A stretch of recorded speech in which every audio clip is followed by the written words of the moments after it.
pate RDC, CAA, King of King, alula tellement bakliye na ye, akana kozala proche na bango, pona kokubisa masolo, CPLAS na CPLAS, nenga mesana, boye suite ya modernisation, ya piste ya aéroport ya Luano na Lubumbashi, Fly CAA outi ko modifier programme ya bavol na ye, kaka pona kotia piyo, pe à l'aise bakliye na ye, désormais, horaire de vol les aboyés, Kinshasa Lubumbashi, vol 7 sur 7, veut dire, semaine mobimba du lundi au dimanche, à partir de 7h45 ngingo, ça la vol na yo na nenga professionnel qui toko, et bongo Kinshasa Goma, 5 jours et semaine sur 7, à partir de 15h30, Kinshasa Mbujimayi, 6 jours sur 7 la semaine, à partir de 8h40, ah, Fly CAA, Banamboka Batali gauche, Batali droite, yo na yo, et silite oh, Kinshasa Kananga, 9h15. Kinshasa Gemena, 9h15. Kinshasa Mbandaka, 14h15. Kinshasa Kindu, 8h juste.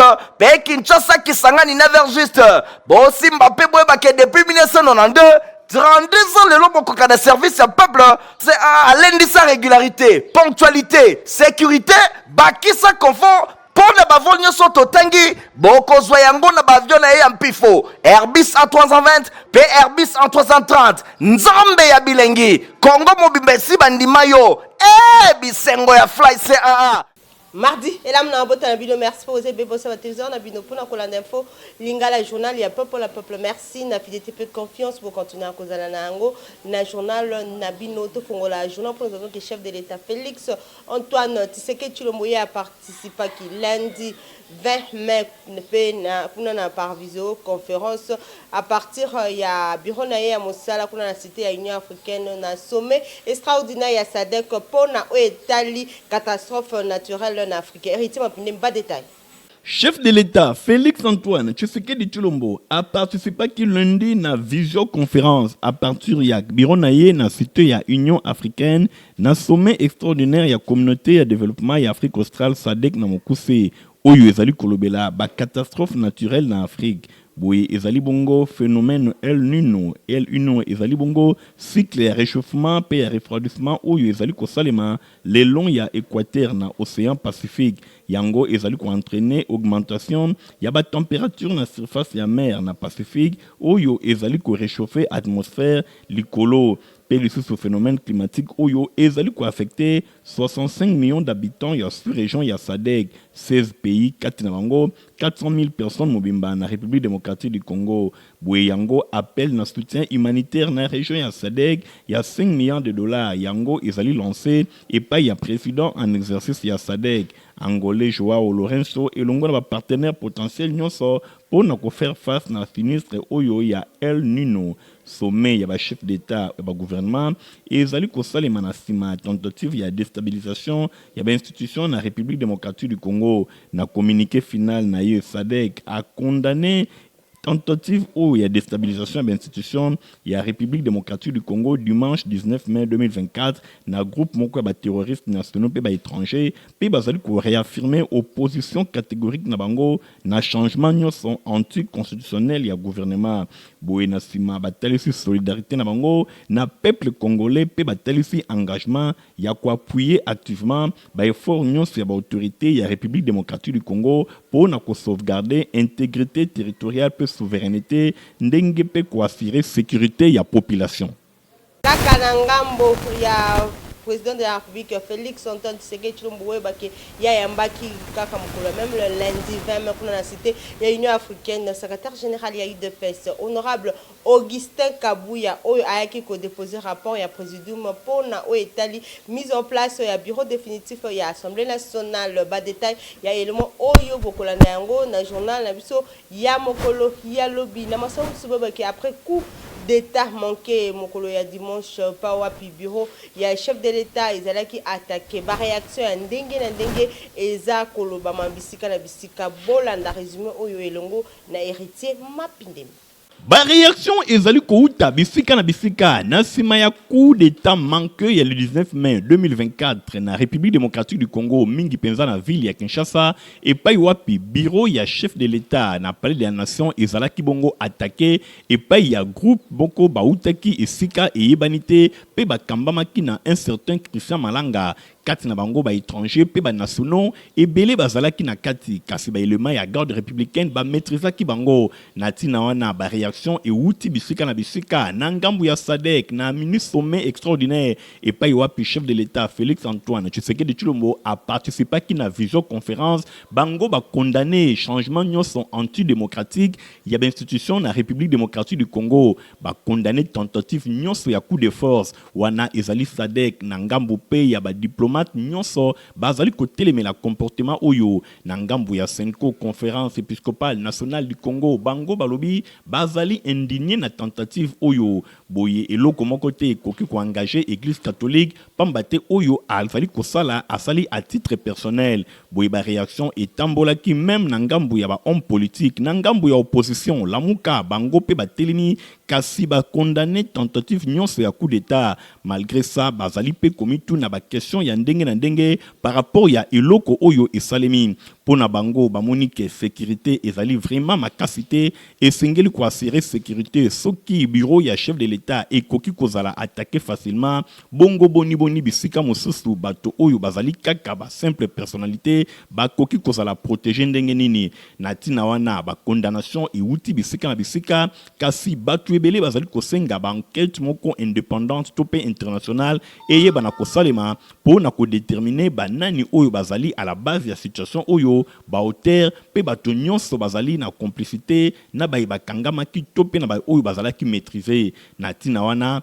esengeli ba enquête esalema pona ko décourager bato nyonso oyo bazali kosala makambo ya boyi.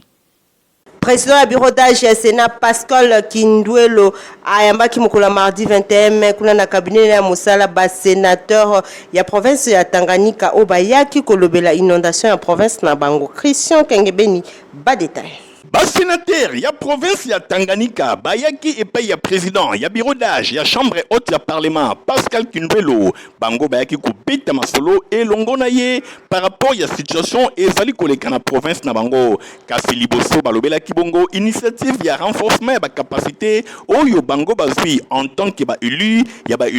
pona kokende na ba différentes provinces ko renforcer ba capacité ya ba députés provinciaux mingi penza na province ya Tanganyika Olomami province ya Baswele pe ba province misusu bango ba koleka na tina wana e ko renforcer ba capacité ya ba députés provinciaux problème ya mibale balobaki na président ya Sénat Pascal Kindwelo ezalaki bongo likambo etali ba inondation oyo ekomeli bana province ya Tanganyika précisément na ville ya Kalemi oyo ezali chef lié ya province ya Tanganyika ebele ba komi sans abri biloko na bango ebebi pe bazali kosenga secours ya gouvernement na tina wana ba sénateur oyo batalisi polele epai ya président Pascal Kindwelo ke esengeli abeta masolo elongola ba autorité pona kosala quelque chose na tina wana pona likambo etali ba inondation numéro 1 ya chambre haute ya parlement Pascal Kindwelo a promettre bango ke tango akoyambama epai ya chef de l'état a soumettre ye problème oyo ya bana ya Tanganyika précisément ya Kalemi pona koluka solution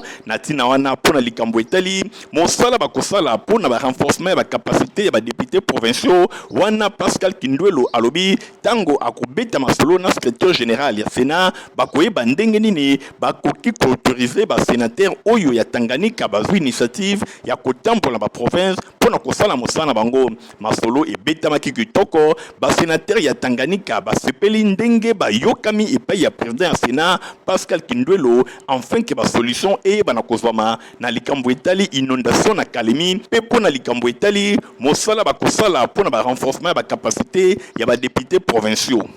Mimi Muita elongo na structure Kasavubu momoko KNB na mokuse basalaki mobange na marche na nzela kuna na commune ya Kasavubu objectif ezalaki soutien ya ba FRDC salemaki mokola vendredi 17 mai eleki domi pendolo ngwanza zaki na compte ya Folingala. Kasavubu bomoko news oye.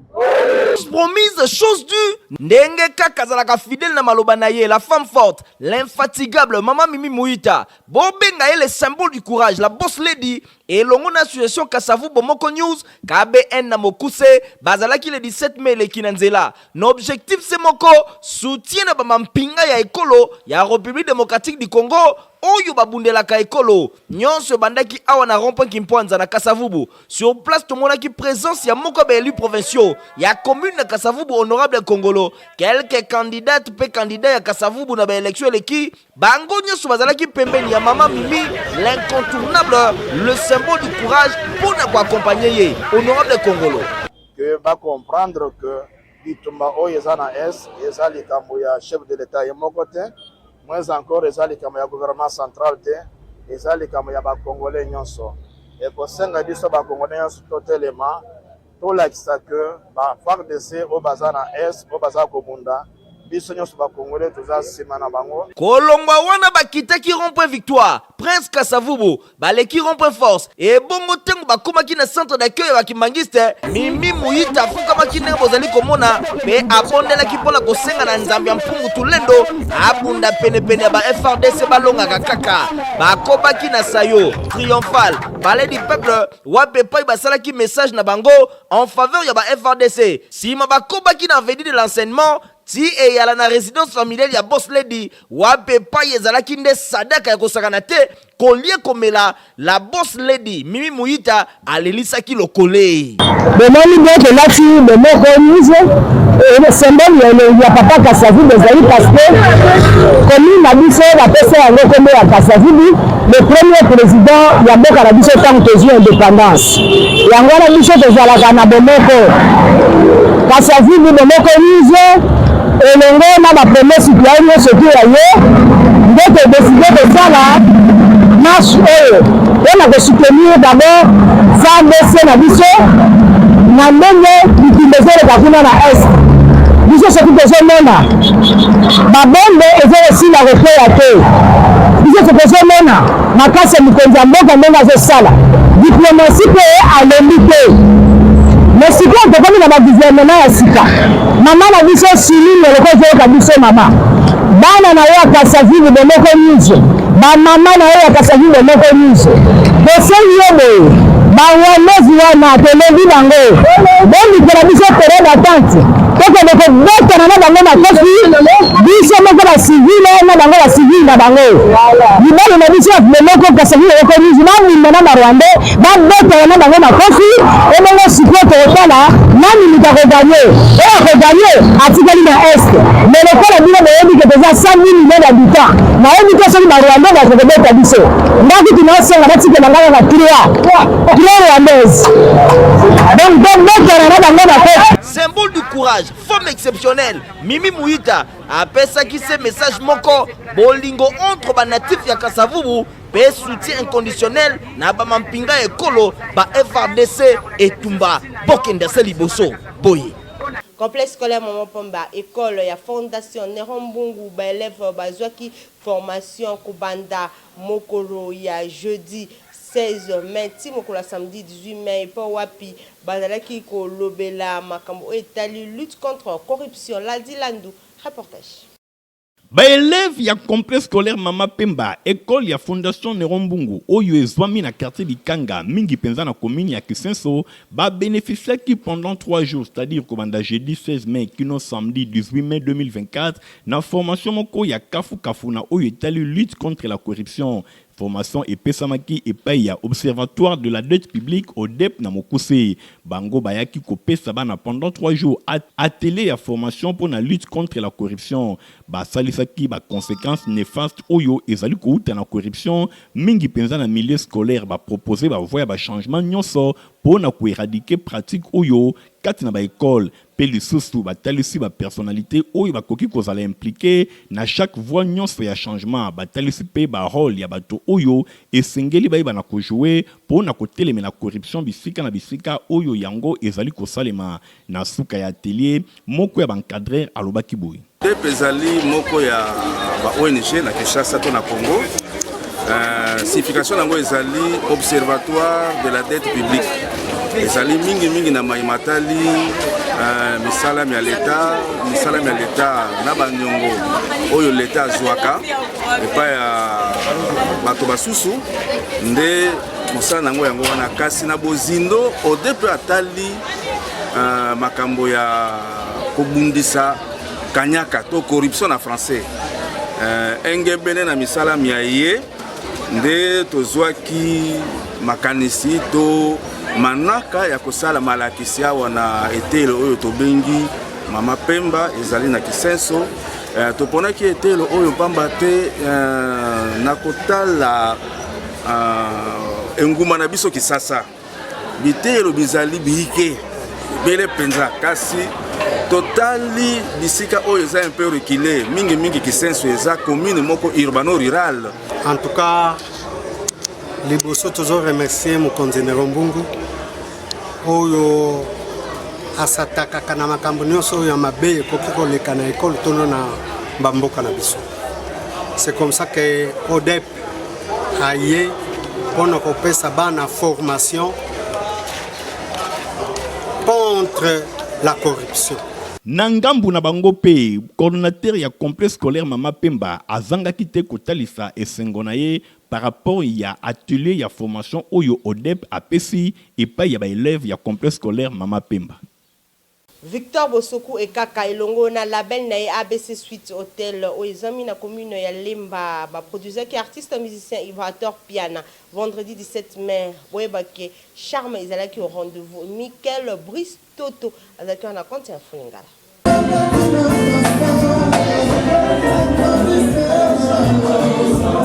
Mobangé na concert et Kuba, Yamokwake et le mona chanteur des charmes, le contre-maître Ibraton Piana et Betamaki avec un pack pédologie, un na salle polyvalente, il y a somptueux cadre ABC Suite Hotel na commune Lemba. Yuka, tout nangai nani a signé production Oyoe et Ngaye, les leaders des jeunes, le fils de l'homme, Victor Bosoku et Kaka, qui c'est la force qui écrase. Désormais, la nouvelle casquette naye, il y a médecin de la culture congolaise à travers la belle naye ABC Suite Production, ne Coco di Coco na concert Oyo Betamaki avec un pack idéologie, na pointe, Ibraton Piana, le contre-maître.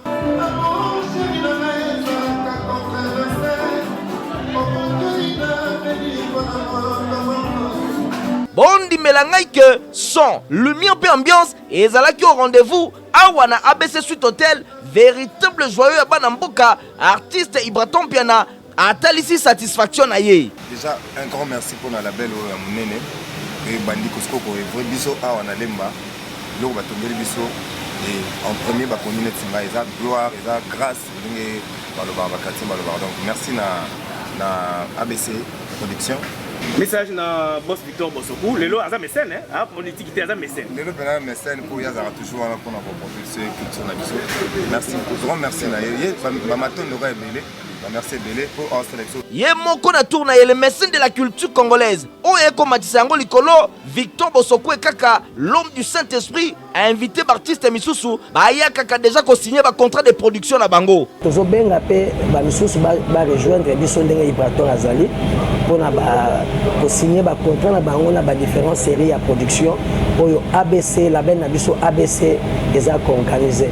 Hey, quand on aime son pays, on l'aime dire. Ah, les fils de l'homme, Victor Bosoku et Kaka, a fongolé l'artiste et musicien masolo, Kasibo et Bakeko Koba, pour la culture Mosusu. ABC Suite Production, a tiré à disposition ba Congolais. Location d'instruments et mokwake, Oyo Boza Komona, podium, lumière, pebilo comme Misusu et Belé. ABC Suite Hotel, les hommes na commune à Lemba, en face de la première porte africaine, na croisement et ba venu Lulo, na de l'école.